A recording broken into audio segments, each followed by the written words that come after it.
আজ সকাল থেকে আমাদের বাড়ির প্রত্যেকটা প্রাণী আমরা ভীষণ দুশ্চিন্তায় আছি।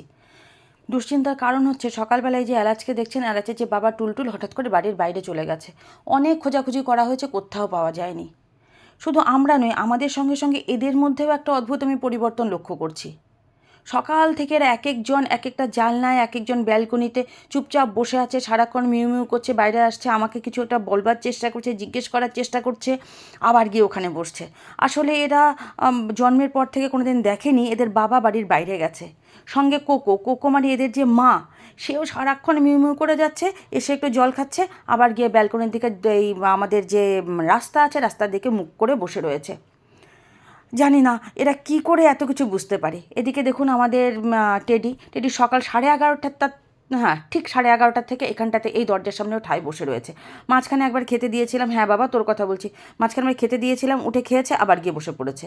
এই যে দেখুন কোকো, একটু আগে যে বললাম টুলটুলের বউ, ওই দেখুন আমাদেরকে কীভাবে তাকাচ্ছে, ওটা কিছু আমাকে বলার চেষ্টা করছে যে টুলটুল কোথায় মা, তুমি কি জানো, এই রকম। পাশে ওর ছেলেও বসে রয়েছে।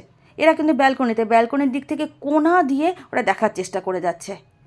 মানে ওদেরও যে পরিবার, ওদের কেউ ঘরে নেই, এই যে ওদের বোধটা, এদের যে অনুভূতি, এই মানুষের থেকে কিন্তু কোনো অংশে এরা কম নয়। এদের মন বড্ড কোমল। ইভেন আমাদের নিজেদের যদি মানে আমাদের বাড়ির মানুষদেরও যদি কখনো ফিরতে দেরি হয়, ওরা গিয়ে দরজার সামনে এমনি করে বসে থাকে। মানে জানি না এদের কি করে সম্ভব, প্রকৃতির কি খেলা। এদিকে দেখুন পম্পম, পম্পম আর একটা জানলার মধ্যে চুপচাপ বসেছিল, আজকেও একটুও জ্বালায়নি। ও যে দুরন্ত আমি বলি, ও দুরন্তপনার আজকে ছিটে ফোটাও দেখা যায়নি। জানি না টুলটুল কখন